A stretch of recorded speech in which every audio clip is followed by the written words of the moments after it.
C35 Midrange. I have been lied to by Camel again.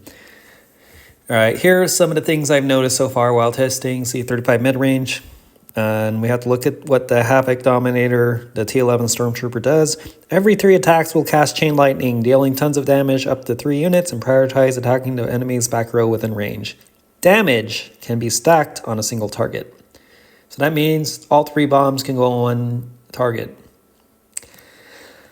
However, as I found out, it doesn't really prioritize hitting the back row within range.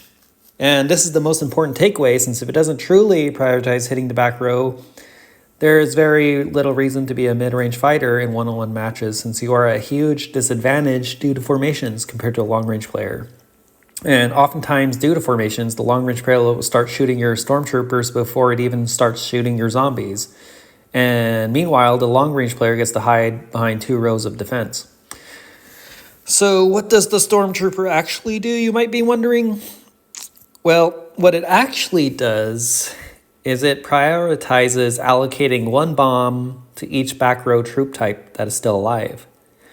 When attacking someone that has 3 or 4 back row troop types, the special ability is amazing because it will actually look like it is prioritizing the back row troop type. However, when there is only 1 back row troop type left in the formation, it does almost the exact opposite of prioritizing that troop type. Instead of stacking all 3 bombs on the remaining back row troop type, it will prioritize sending the other 2 bombs to any other troop type. That includes Titans or Warplane.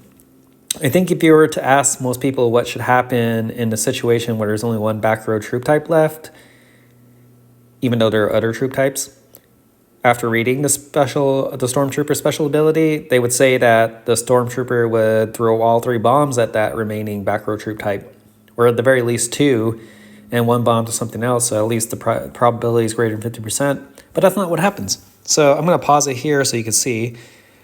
The 203,006, for those who don't know, 203.6 thousand units are the Stormtroopers, and their special ability here is launching. So you'll see those 3 bombs, those 3 blue lights come out. One's going to the T11 infantry, one's going to the zombies, and one's going to the mortar cannon. I'll just pause it there. Oops. That's close enough. So, I tried to do this. Pause. All right, let's freeze the blue lights. Yeah, so instead of sending all 3 blue lights at the remaining mortar cannons, it's going to send it to 2 other units. And it's worse when it hits the opponent's Titans, because Titans will do 100% damage until they're dead. Like, unlike unlike any other troop types, you know, like when they die, they do less damage because they're dead. The Titans, well, realistically speaking, if you think logically,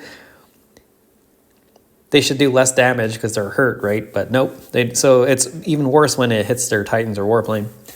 So that's actually what happens. And here's another example. It's not just the mortar cannons. It's just literally if they're and they could start out with more than 1 troop type, but once they have 1 remaining, you'll see there. And this time it sent it to the female Titan, the Shredder, and the snipers due to this person's formation. We're gonna go here. Oh, where did I? There it is. Okay. You see it's coming those 3 lights, and there's so many lights going on, but you'll see it hits the Shredder, the female Titan, and the sniper.